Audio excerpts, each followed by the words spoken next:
Hey, it's Jo Muirhead here. And last week I had somebody reach out to me and ask me an excellent question. And I've answered it for them, but I thought I'd come here and record my answer in a little bit more detail because I think this is a question that many people are having. And the question was, Joe, what would you do if you were going to run a training and you needed 10 participants in that training and you're going to charge $250 per participant to attend this training?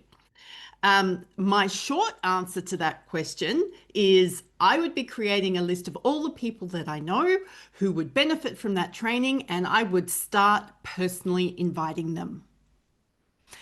Now, the person who asked me the question originally went, I was not expecting that as your answer. And many people aren't expecting that as the answer. In this day and age where we have emails and social media and we can do A/B split testing and we can run segmentation on our email list and all of this fancy back end stuff that actually distracts us from the real work that needs to be done, which is letting people know that we have a product or a service or a training that we think, or I think that you would be an excellent participant for.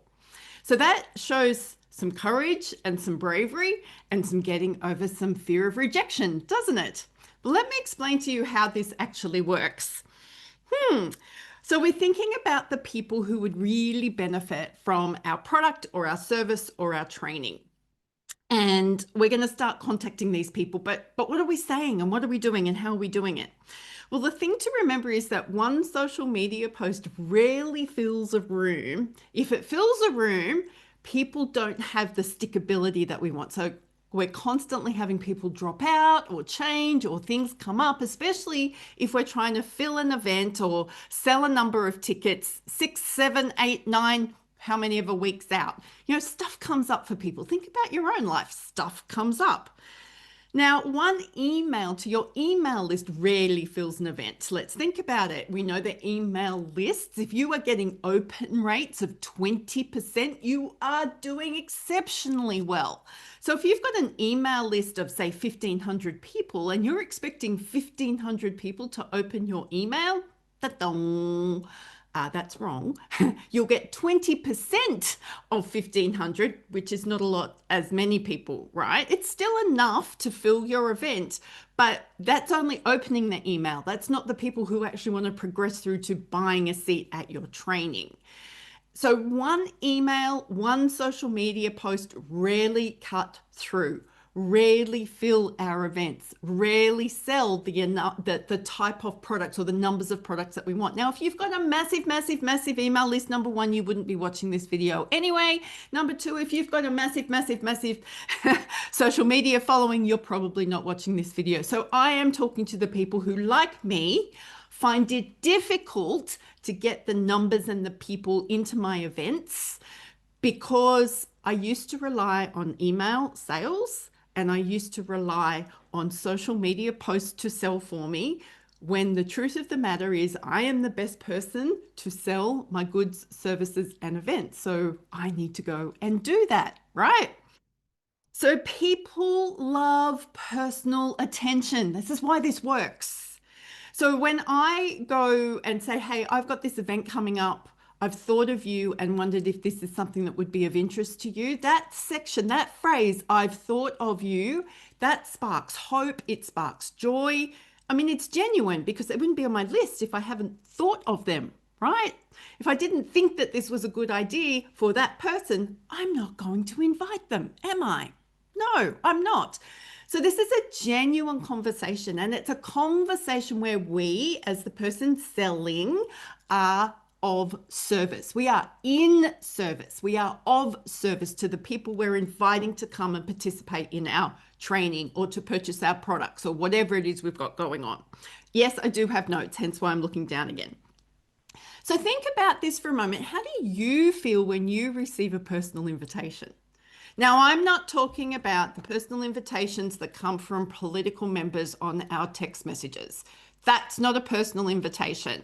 I am talking about that genuine, heartfelt connection that occurs when somebody says, Joe, I've been thinking about you and what's been going on for you, and I would really like the opportunity to let you know about this event because I think you would be a really good fit for this event. And I think there's some stuff here that you might learn or want to be involved in. Now, if you come to me with that or something gentle like that, that's not a buy my stuff and it's not urgent, urgent, urgent, and it's not activating my nervous system, you've got a much better chance of me coming along. Because I have learned not to engage in anything that makes me feel nervous or anxious or like the world is going to end if I don't participate in that. Now, they are legitimate, genuine sales tactics. I personally don't like them. And the people in my community don't like them because I know my people, right? So again, this is a conversation that I'm having. So I want 10 people to come to a training event that's priced at $250. So let's just talk about that price point. For my people, that price point is awkward. It is not a no-brainer price point. Now, a no-brainer price point, well, think of the gym membership that you pay for every month that you never think about going out of your card, out of your bank account, or the TV subscriptions that you don't even realize how many you're paying for. They're no-brainer price points. They're the price points that people will just hand over money for and forget that they're even paying it. That's a no-brainer price point. Now, if you're going to offer a full day's training or even a half-day training and you want to put it at a no-brainer price point, please tell me you're selling into something bigger at the end of that, because that would be a loss leader for you that day. Okay. So a no-brainer price point makes it easy to sell. I wouldn't get on the phone or I wouldn't be sending personalized messages for what I consider to be a no-brainer price point. Now, that's really interesting because you've got to know your people really well to know what a no-brainer price point is, right? It's usually a much lower price point than what you're expecting, which means you need huge volumes of people to be able to hit a financial goal. Oh, Joe, yes, math. Who knew that was going to become so important?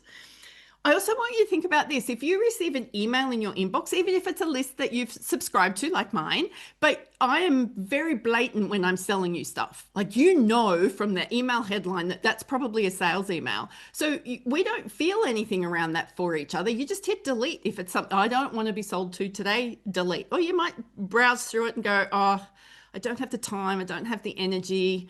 I really don't have the money, and just hit delete.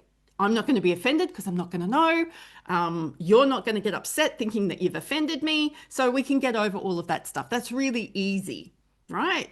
But that's why no-brainer price points work on an email. Now, a social media post. Most people use social media as a way of learning. It's about what can I be educated on? And you need attention, attention, attention, attention grabbing, attention grabbing, attention grabbing. So your social media needs to be the top part that gets people interested. It's like, Joe's running an event. Joe's running an event. Next social media post. Joe's running an event on a day that I can attend. Oh, Joe's running an event and it sounds really interesting on a day that I can attend. And then if I was to send out a personal invitation to that person personally, not as an email blast, they're going to start going, oh, wow, this feels serendipitous. This feels like it's meant to be. This feels like the universe is telling me something. And you know what? You're probably the best fit for my event when that happens because it is serendipitous, right? You're already thinking about it. So when someone reaches out to me personally, it shows me that they're being thoughtful, that they genuinely care, and that personal service is back, baby. I really like personal service. It's why I go to the same cafes over and over and over again, because they know my name or they know my order, and I don't even have to ask. They actually just turn up with my coffee. Like, to me, that's winning. So this is never a one and done. Even if you have an invitation to a conversation and you're making an invitation to this event, it's got to be a well-crafted conversation. It's got to be a conversation that serves the person that you are communicating with. So that means that we have to get over our fears of rejection. Dun, dun, dun. And we also need to get practice of what to say when. Like, there's a lot of people who will teach you a sales script. I used to be one of those people, and here I've got training that helps you craft a sales script. But the best sales script is the one that happens in the moment, where you're not actually so worried about what you need to say next. It just flows out of you, and you've always got that endpoint in mind. So you want to know what to say when. You can't really get that wrong.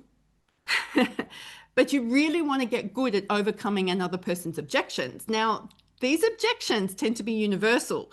So we've got to overcome our own objections first. So let's talk about that, which is, am I good enough? Am I good enough? If I start to get nervous when I'm having a conversation with somebody and I'm going, I really think this would be a great event for you, they might ask a question. I go, oh crap, there's other people out there that are better at this than me. Why would you come to me? I am not worth a day of your time. I am not worth $250 for you to come and speak to or learn from. These are all objections that we have about ourselves, and they come through in any sales conversation, which is why this stuff takes practice. It's not something you're going to learn overnight, and it's certainly not something we were ever prepared for at school, university, in our postgraduate degrees. So we want to get good at overcoming our own objections. And I do have a training, and I am going to talk to you about that at the end, where you can actually understand what your own objections are, because we all have our own objections about working with us that become quite visible to other people. They hear it, they sense it, they feel it, right? So then we've got to get good at handling the expressed objections from the person that you're talking to. And they're usually things like, will this work for me? And who else will be there? Now, once you can answer those objections, then you are going to find it very easy to handle the objections around, I haven't got the time, I'm already busy that day, I haven't got the energy, or I haven't got the money. Those objections sound more difficult to handle, but I promise you, when you've learned to handle the objection of, will this work for me? And who else is going to be there? The rest becomes easy. Because people are more concerned about giving you their time. We are very time poor. They are more concerned about giving you their energy because we are very energy poor.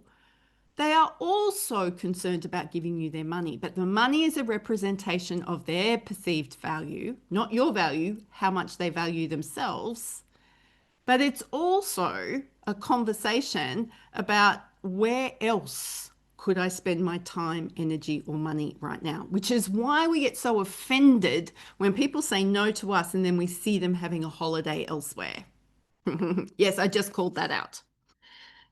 Some people will see your personal invitation as a no-brainer and they'll go, I'm personally invited. I've seen a social media post. I want to be in that room with Jo and all her awesome people. How do I buy? So if you're going to start these conversations with people, you need to have a way for them to be able to go and register and get their ticket and get enough information to turn up on the day immediately.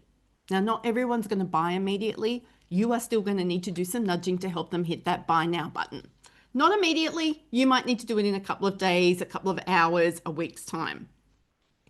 You need to have some more information ready. There will be other buyers who go, this sounds awesome. This sounds great. Have you got some more information for me? Now, sometimes that is a yes objection where people are going, I just want to get off the phone or I just want to get out of this conversation. They're really hard to tell. So I've got a whole training on that we can do another day. But understanding that you need to have some more information for them. Now, your information that you're going to send them to should not overwhelm. It should reinforce why you think this is the best training that they could be spending their time, energy, and money on, and who else is going to be in the room, and why they need to be there, how this is going to work for them, how this is going to add value to their life. So we need to go back in our more information, which is usually a web page or, a PDF document that you can send people, or a post on a Facebook page or a post on LinkedIn or something like that. It addresses those objections again. So they've already had a conversation with you and now they've got something that can reinforce it. Don't introduce new information. Reinforce what you've already given people. So what all of this boils down to, because there's a gazillion tactics in there, right, is understanding people's buying behavior. And the best way to start understanding people's buying behavior is to recognize your own. And then you can start to understand how you like to make a buying decision. Are you the person who needs to read all the reviews like my husband does? And he actually, works out how many 5-star reviews there are for things. Or are you the person that goes and asks a friend, hey, I've been invited to this event. Do you know anything about this person? What do you think? Are you the sort of person who, like me, who just goes, yes, I want that now? We exist. Um, or are you the person who goes, I need to think about this? I've learnt not to make hasty decisions, and I need some time to think about this and make sure I'm peaceful with it. These are all legitimate buying behaviors, by the way. And if we are not considering this in the conversations that we're having, then we are not in service, because it actually shows that we are not understanding what's going on for the people we are talking to, and we are more interested in us selling our thing.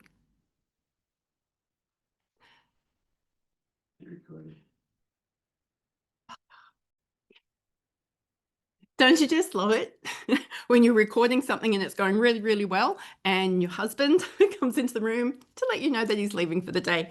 And now Smudge has also decided that he needs to come and see me. Anyway, we're nearly finished. We've nearly finished. Okay. So we've talked about all that. So we want people to be able to register immediately. We want people to be able to have access to more information, which means you need a follow-up strategy. You need a follow-up strategy. Okay. So getting people into your event requires you to understand people's buying behaviors. Now, a big part of a buying behavior is understanding how people express or not express their objections. It's also understanding the objections that you have about other people working with you. This is why so many people struggle with fee setting. So I have a whole training on handling objections. I do. It's really good. It's handling the objections you have about working with you. It's also about how to handle the objections that other people are going to express towards you as well. It will set you up really well. So if you want to get in on that training, it is a pre-recorded training. You can do it in your own time. You can then come and join me in the Future Proofing Health Professionals Facebook group. And if you've got questions about it, you can ask them there. There's access to your mentorship for no extra cost. Just reach out to me. You'll find it in whatever social media platform you're on right now, and you'll be able to get that training. I'll get it to you immediately. So that answers the question, what would I need to do if I wanted 10 people to come to a training, charging $250 per person for that training? I would be getting on my phone, using my text messages, using all of my personal conversation apps, and I would start inviting people, remembering that I'm in service. I'm not trying to sell. My name's Jo Muirhead. If you